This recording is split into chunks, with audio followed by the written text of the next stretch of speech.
Hello, my name is Hai from Cloud9, and this is my basic champion guide to Rengar. So the reason why Rengar in solo queue is good is because he is a very strong champion at getting picks.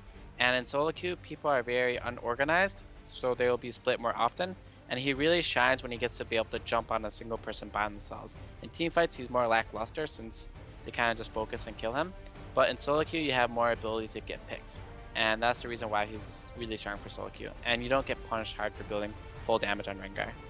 The jungle clear on Rengar is interesting in the fact that it's very bad, so sometimes you'll be able to do it and other times you won't. So you want to start Krugs followed by blue, generally speaking, because you want to give your bottom lane the double golems so that they can get advantage bot lane, and you get to smite red this way. So you'll do a Krugs with a leash from your top laner, and it's been a new thing in solo queue, but you should try and convince them to do a double jungle here. What that means is basically you share experience on your first camp and your second camp. So on Gromp and Blue, you will share experience on both that. So you guys both hit level 2 and you use 0 health pots for it. However, if you only get a leash on Gromp or you don't get a leash, then your jungle clear is going to be very hard. So do your Gromp, then do your Blue, and following how much HP and health pots you have after that will determine what you want to do from then. If you got W at level 2, you can go to the Scuttle Crab in the river and heal off of that, and then make your way over to red. But as far as efficient clear times, you'll want to go from 1 to 2 to 3 to 4 and then 5 if you can, and look for a gank after. You'll be at a very low HP with no health pots at 5, you'll be like a little bit over half. So if the gank isn't safe, don't do it, but you'll still be able to. However, it's very hard to just consistently farm on Rengar. So do your best to look for cheesy plays or to do the Scuttle Crab more often. So for purple side on Rengar, you'll want to start double golems just because your bottom lane you want to give them Gromp. Starting double golem is good because you have a lot of auto attacks on Rengar, especially with your Q and your empowered Q, so you can get more stuns off and save damage that way. Ideally speaking, once again, try and have your top laner double jungle with you. If he won't do that, at least ask for a leash, and if he still won't do that, it's going to be a very rough jungle for you. However, do your double golems followed by red, and then you can either look for a cheese to gank top or mid, or do the Scuttle Crab. Vice versa, you can go over to blue, then Gromp, or not blue, Wolves, Gromp, then blue, followed by Scuttle Crab over there. Once again, I like doing cheesy plays with Rengar in the sense that look for ganks and get an E early, or try not to just farm your jungle out since he's a very bad farmer.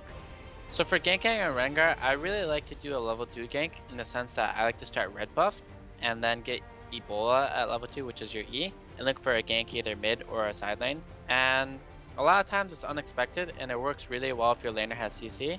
So for example, if you're ganking for a Maokai top, just let him know you're going to go for that gank and tell him to get W at level 2. And if he roots the person, then it's very hard for you to miss your E after that. So look for ganks on lanes that have CC and enemy laners that either A, don't have flash, or B, don't have escape. So when Rengar hits level 6, you should look for the person that doesn't have flash, get your ferocity to 5 stacks, and find that person, press ulti, and just jump on them. It should almost be a free kill as long as they don't have flash.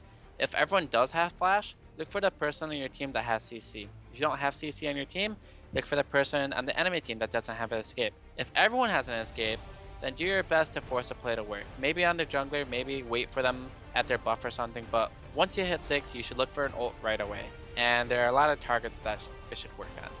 So teamfighting in Rengar is very simple in the fact that you have one goal in life as Rengar, and that one goal is to kill the priority target, and also the easiest target.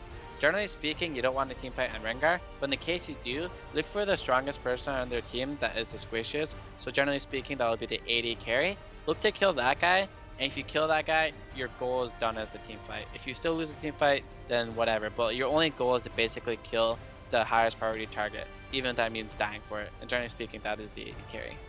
So for a general playstyle on Rengar would be looking for plays in the sense that you don't really want to spend the majority of your time farming. Sure, you might want to farm to get to level 6, but your farming is very bad. You don't have sustain for that.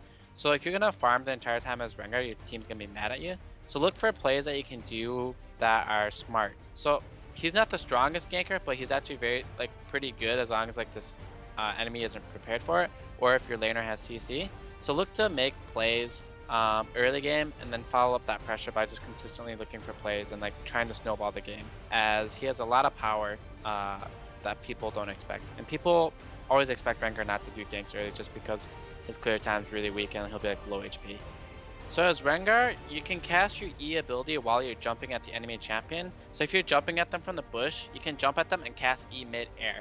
And that's a very good trait that Rengars need to be able to master.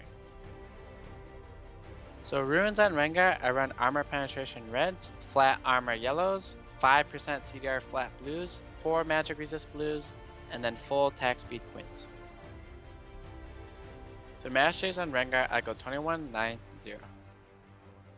So on Rengar, at level 1 you'll get Q, at level 2 you'll either get W or E depending on what you want to do. If you're looking for a level 2 cheese, or if you're looking to invade their jungle, get E. However, if you're looking to just farm, get W. And at level 3, you get the skill that you didn't get at level 2.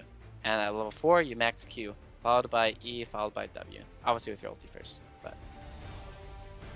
So on Rengar, I personally like to build Rengar as damage Rengar, meaning I like to build the warrior jungle item. Followed by that, I like to build Hydra or Tiamat depending on how the game is going. If I'm super fed, I'll turn my Tiamat into a Hydra. However, if I'm not super fed, I'll just keep it to a Tiamat. The reason for that is because Rengar works really well with Hydra, and the fact that it helps us clear a lot. It gives him sustained power and makes him a lot stronger.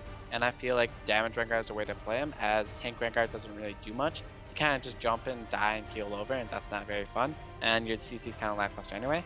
So for Rengar, I recommend building damage. So you'll go your warrior enchantment, followed by Hydra, followed by either tank or more damage depending on how the game goes. Generally speaking, your first tank item will be Randon's Omen, followed by MR.